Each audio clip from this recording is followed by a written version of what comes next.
Hello, my name is Mashad Evans, and I am proud and privileged to serve as the senior pastor of Bethel African Methodist Episcopal Church here in the University City of Ann Arbor, Michigan. Since our founding in 1857, Bethel has taken seriously our call and commitment to help young people in their education. Starting in the 1970s, Bethel established the Juanita Woods Scholarship, named in honor of the former First Lady and career educator, Mrs. Juanita Woods. In 2018, Bethel recommitted herself to service through scholarship.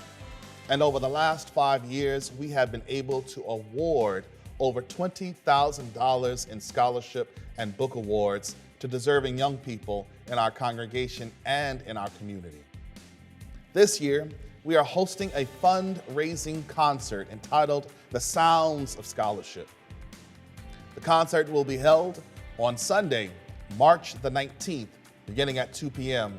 at Huron High School. We will be featuring the award-winning and world-renowned Detroit Youth Choir.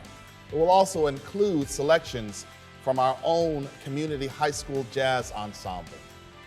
In addition to the phenomenal artistic talents that will be on display, we'll also be honoring several of our community leaders who have helped our community navigate the last 3 years of the COVID-19 pandemic.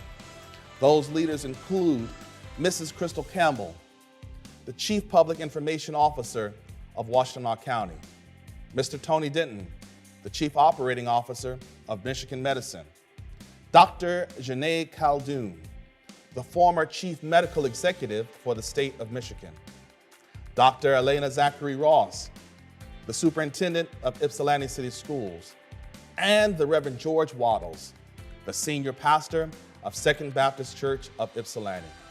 Beloved, we would love to have you join us for an afternoon of phenomenal music, awesome fellowship, and deserved recognition for our community leaders.